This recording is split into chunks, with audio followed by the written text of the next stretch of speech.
ওসমান হাদিকে টার্গেট করে ওরা শুধু ওসমানকে মেরে ফেলতে চায়নি, ওদের টার্গেট আরো আছে সামনে। হাসনাত আব্দুল্লাহ শুধুমাত্র কালকে অহংকার দিয়েছে, এই দেশ আমরা একটু ছোট, পাশের দেশ এত বড়। এত বড় দেশ থাকলে যদি আমাদের দেশের নিরাপত্তা না থাকে, আমাদের দেশে যদি মাঝে মাঝে আপনারা অশান্ত করেন, তাহলে আপনাদের মতো বড় দেশ আমরা পৃথিবীতে রাখতে চাই না। সেভেন সিস্টার ভেঙে দিয়ে দেশটাকে ছোট করে ফেল, আপনারাও ছোট হয়ে যাবেন, তখন এত দাদাগিরি আর করতে পারবেন না। কথা তো ঠিকই আছে। আপনি আমার প্রতিবেশী, মাঝে মাঝে আমাকে উস্কানি দেন, অশান্ত করার জন্য চেষ্টা করেন। এত বড় প্রতিবেশী থাকলে যদি আমার ক্ষতি হয়ে যায়, তা আমি তো এত বড় প্রতিবেশী দেখতে চাই না। আপনি ভুটানের মতো, মায়ানমারের মতো, শ্রীলঙ্কার মতো, থাইল্যান্ডের মতো এরকম ছোট ছোট প্রতিবেশী হোক, কেউ কাউকে কিছু বলবে না। আপনি দেখেন মালয়েশিয়া, থাইল্যান্ড, সিঙ্গাপুর সব পাশাপাশি, কোনো ঝামেলা নেই তাদের। আর আমাদের সারা জীবনের ঝামেলা একটা, খালি একটু বড় দেশ, এই অহংকারই বাঁচে না। এবার আর অহংকার করতে দেব না। সেভেন সিস্টার যদি ভেঙে সাত টুকরা হয়ে যায়, তখন দাদার ধুতি খুলে যাবে। এমনি যে শুল্ক আমেরিকা চাপিয়েছে, দাদার ধুতি নেই। আমার মনে হয় দাদা শুধু আন্ডার করে থাকে। আপনি কি মনে করছেন হাদিকে ফেরেশতা মেরে গেছে? না, এখানে অবশ্যই কানেকশন আছে এই কলঙ্ক প্রতিবেশীদের। ওদের টার্গেট আছে। এদেশে কত মানুষ আছে? 20 কোটি। হাদিকে টার্গেট করলো কেন? গতকাল আপনারা তারেক জিয়ার একটা বক্তব্য দেখেছেন, সে কিন্তু ইঙ্গিত অলরেডি দিয়েছে ডিসেম্বরের 25 তারিখে দেশে আসার কথা। সে ইঙ্গিত দিয়েছে হাদির উপরে হামলা করার মাধ্যমে অনেকেই মনে করছেন যে আমি মনে হয় দমে যাব। আমি দমে যাওয়া বাবার সন্তান না, আমি জিয়ার সন্তান। উনি আসতে পারছেন না, আসতে দিচ্ছে না, কত রকমের ঝামেলা ওনার মাথার উপরে। হাদিকে টার্গেট এমনি করে নাই। হাদি নাই জীবন দিয়ে এই দেশের মানুষকে ভারতের আগ্রাসন থেকে মুক্তির একটা পথ দেখিয়ে গেল। এতদিন যাই করতেন, ওর এই জীবনের মাধ্যমে বাংলাদেশ এখন সব এক হয়ে গেছে। কয়েকটা দালাল থাকতে পারে, ওই দালাল গুলো আমরা ঘৃণা করি, মাইনাস। কিন্তু বাংলাদেশে এখন আর দল মত নেই। কালকে তারেক জিয়ার এই কথা শুনি আমার খুব ভালো লেগেছে। তাই তো আসতে পারে না কেন? কি বাধা, কোন অজানা বাধা তার উপরে? এই প্রতিবেশী নামী কলঙ্ক, এই শয়তানেরা সারা জীবন চেষ্টা করেছে এই দেশটা যেন না দাঁড়ায়। আপনি জিয়াউর রহমানের জীবনী পড়ে দেখবেন, সারা জীবন ভারতের আগ্রাসনের বিরুদ্ধে ছিল। ম্যাডাম জিয়া সারা জীবন ভারতের আগ্রাসনের বিরুদ্ধে ছিল।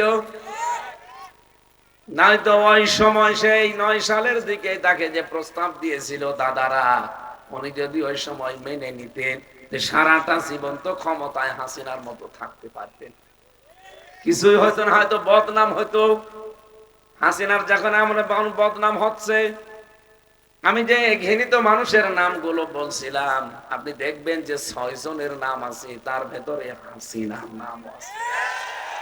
কারণ ওর নাম ও মুসলমানদের রক্ত লেগে আছে ওর হাতে। আপনি কি মনে করছেন শুধু আমরা যারা ওর দল করি না, দেখতে পারি না? না, তামাম পৃথিবীর যেখানে যাবেন সেখানেও ঘৃণিত। এই ঘৃণিত বানিয়েছে কে? বলেন বলেন। আমি নেতানিয়াহুকে জীবনে কোনোদিন সামনাসামনি দেখেছি? নরেন্দ্র মোদীকে সামনাসামনি দেখেছি? কেন তার উপরে আমার ঘৃণা? ঘৃণাটা জন্ম তৈরি করে দিয়েছে আমার আল্লাহ। হাসিনাকেও সরাসরি আমি দেখিনি, কিন্তু তার প্রতিও ঘৃণা এই কারণে আমার আল্লাহ এটা তৈরি করে দিয়েছে। তারও জ্ঞান ছিল, তারও বিবেক ছিল, কিন্তু বিবেক অনুযায়ী সে কাজ করেনি, জ্ঞান অনুযায়ী সে কাজ করেনি।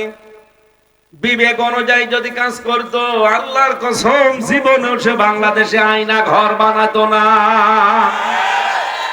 এটা কত বড় ভয়ঙ্কর আপনি জানেন? একটা মানুষ 8 বছর 10 বছর মাটির নিচে পড়ে আছে, ও জানে না যে দুনিয়া এখন কি, এটা কি রাত না দিন জানে না। আমি যে প্রথম 10 দিন আয়না ঘরে ছিলাম আমি টের পেয়েছি, তাও তো আমি মিনিটা ছিলাম, বিটটা আরো কঠিন, যেটা আর্মিরা চালায়। আমার কাউন্টার টেররিজম নিয়ে মাটির নিচে রেখেছিল, কি ভয়ঙ্কর জায়গা। আপনার যদি হার্ট এমনিতে দুর্বল হয়, ওরকম ঘরে আপনাকে ঢুকিয়ে অন্ধকার করে দিলাম, এমনি বলে যাবে।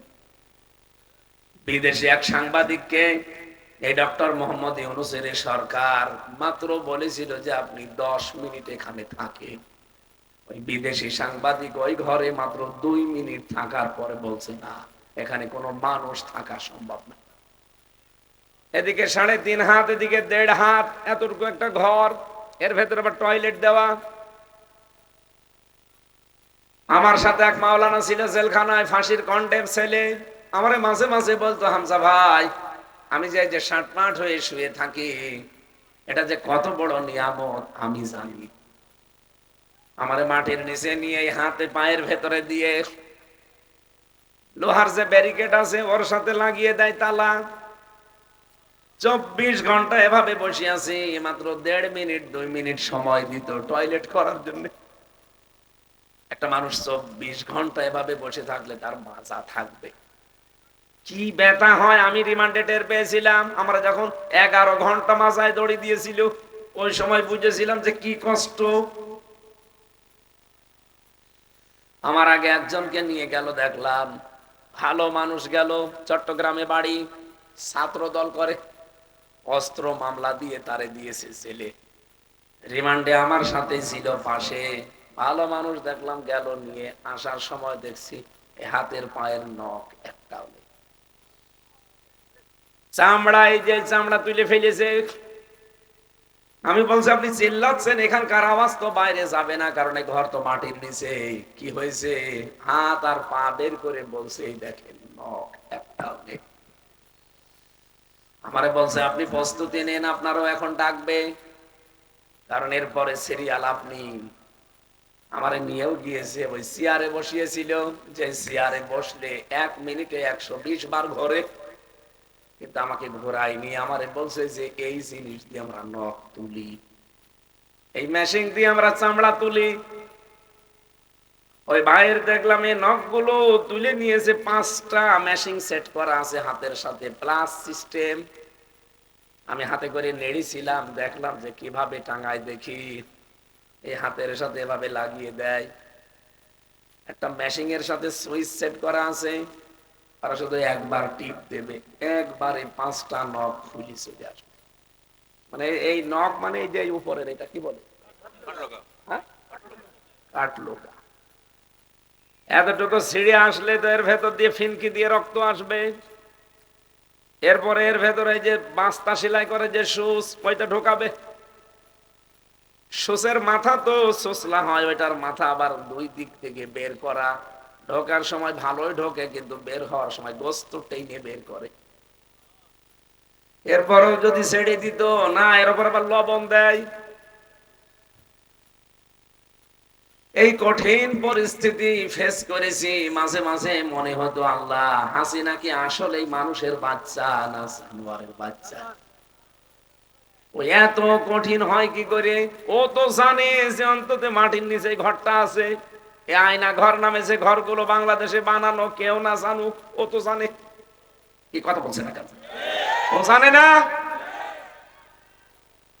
ওর বিবেক কাজ করে নাই, ক্ষমতার মোহে অন্ধ হয়ে পড়েছিল, দাদাকে খুশি করার জন্য পাগল হয়ে গিয়েছিল। আমার আল্লাহ তামাম দুনিয়ায় তারে ঘৃণিত করে দিয়েছে।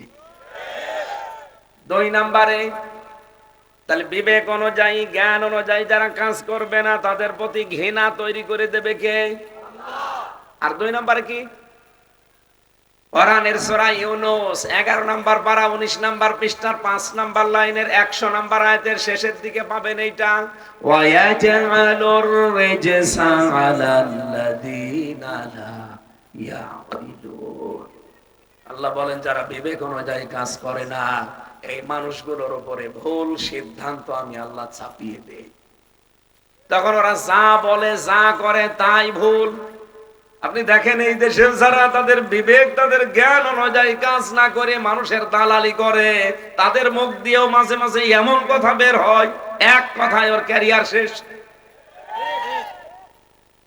কথা বোঝার চেষ্টা করেন, খালি হান দাজে ঠিক বলবেন না।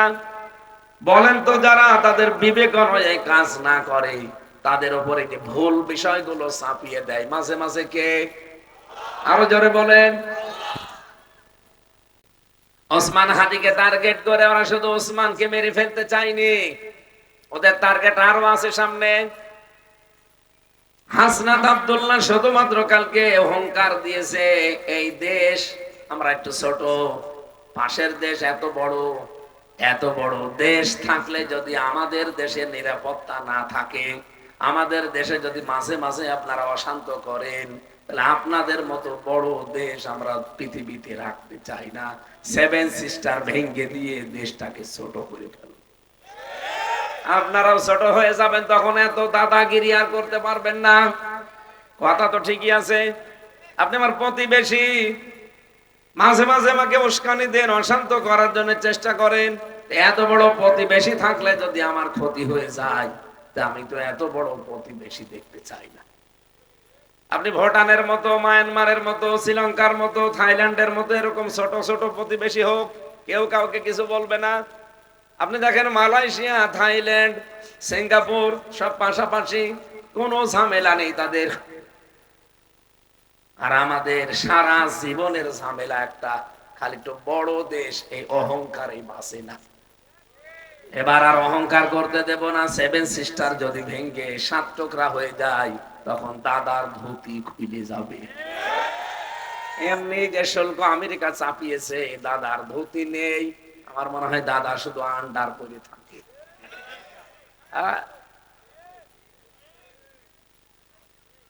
আমি যে মানুষগুলোর জন্য দোয়া করেছি, আমি চাই এদের শুধু দুনিয়া না, দুনিয়া আখিরাতের সম্মান যেন তাদের ঈমান এবং তাদের জ্ঞান, এটার উপরে কাজ করে আল্লাহ দুনিয়া আখিরাতে বৃদ্ধি করে দেয়। বলেন আমিন। আমি আশা করছি কথা বোঝাতে পেরেছি এখান থেকে, যে দুনিয়ায় সম্মান পেতে হলে শুধু বড়, শুধু মাস্তানি করা, শুধু শক্তি দিয়ে হয় না, ঈমান আনা লাগে। আর জ্ঞান যা পেয়েছেন ওই জ্ঞানের উপরে আপনার কাজ করা লাগে। আল্লাহ এই অতিথিগুলো যাদের নাম পড়তে পারলাম না, তাদেরকে সহ আমাদেরকে এইরকম কাজে আঞ্জাম দেওয়ার তৌফিক দেন।